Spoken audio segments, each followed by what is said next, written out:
story just came out. The wealth of the top 1% just hit a record-breaking $44 trillion, right?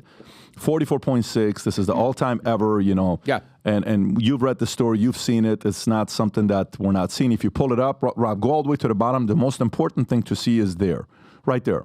So check this out. So you go pre-2010, it was 15 trillion. So it's growing steadily, and in 2020, we dump a bunch of money into the market, and we're printing money, right? Where does that money go to? To the wealthy, of course. Within 3 years, the net worth of the top 1% goes up 50%, okay, from 30 trillion to 44.6 trillion. The way we judge, Peter, and this is the part, I'm 45, right? I don't know how old you are. You look great. I don't know how old you are. I'm 61. Okay, you're 61. You and Tom are on the same age, okay? And Brandon, you're 28, right? 28 or 20? He wins. 20, yeah, he wins for sure. But here's the thing, though, because sometimes people watch, they make decisions based on what you and I say. They'll make decisions based on what you're doing with your portfolio.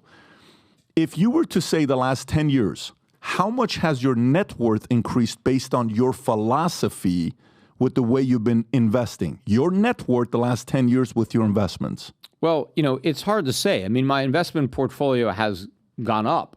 In fact, the non-gold portion over that time frame has done better. Now, my gold stocks did very well from 2000 to 2010, 11. But over the last 10 years, I have bigger winners in the other half of my portfolio than I do in the gold stocks. But I have a much larger portfolio also because I've earned a lot of money over the last 10 years, and most of it I didn't spend. And of course, I've lived for the last 7 years in Puerto Rico, so I've paid no income taxes. So that's allowed me. Different. Yeah. So, but obviously, had I had all my money 10 years ago, in the Magnificent Seven, I'd be a lot richer than I am today. And I mean, I'm rich enough, but I would have more money had I concentrated, in those names. I did not do that. But, when you look at this chart of that wealth, most of that wealth is all artificial. It's all on paper because of what we claim stocks are worth. But most of these Americans, if they tried to sell their stocks, the market would crash, right? So you say you have all these billionaires whose wealth is a function of the price of their stock. Mm-hmm. If they actually tried to sell that stock, it wouldn't be that high. So this is all inflation from the Fed created this. And a lot of this wealth is not because people, really created value for the economy.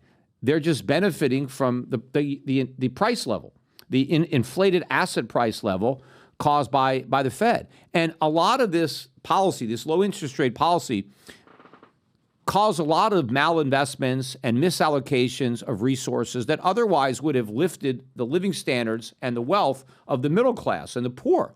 But because of Fed policy, the middle class got poorer and the rich got richer, but not because they deserve to get richer. I mean, I've got nothing against somebody in a free market system who gets rich because that's a function of how much value they've added to society. They've created products, provided services that people want, that people value, and that they voluntarily buy. And so the wealthy entrepreneur is a hero because he's done well. He's taken the means of production, the resources, land, labor, and capital, and combined them in a way to add value to society. But the Federal Reserve rewards people simply for owning an asset and just inflating its price, and now allows them to lever it up and borrow against it. But you know what this tells me? Yeah. But you know what this tells me when I look at this? Tom, Brandon, jump in anytime on this one here. Peter, anytime. When I see something like this, here's what I'll say. I'll say, okay, next time they're about to print money, I don't agree with it. I think it's a terrible decision to make. Guess what? Whatever you do, go equities. Whatever you do. If you go equities, if they're printing money, the money has to go to the capitalist.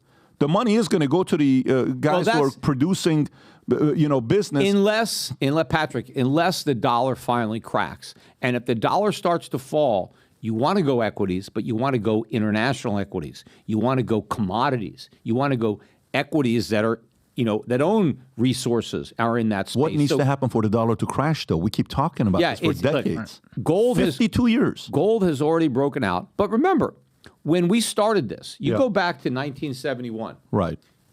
It was 360 yen to the dollar. Now it's about 150. So you could buy 4 Deutschmarks with the dollar. Deutschmark doesn't exist anymore, but the Swiss franc was about 23 cents back then, and now it's, what, $1, right? So the dollar, the U.S. dollar, has lost a lot of value since 1971 against some other fiat currencies. It's actually gained value against other currencies. But I think that we're getting ready for a major dollar decline. The gold breakout, I think, is going to signal it. Remember, the dollar lost when gold went way up from 2001 to 2011. The dollar index went from 120 down to a record low of 70. So the only thing that saved the dollar was, ironically, the 2008 financial crisis. But I think gold is telling us that the dollar is going down again, and this time it's going down for the count. I think it's going to be knocked off its pedestal. I think it's going to lose its status as the reserve currency. What's going to be replacing it, though? Gold. I mean, that's the dollar replaced gold. Before the dollar was the global reserve, it was gold.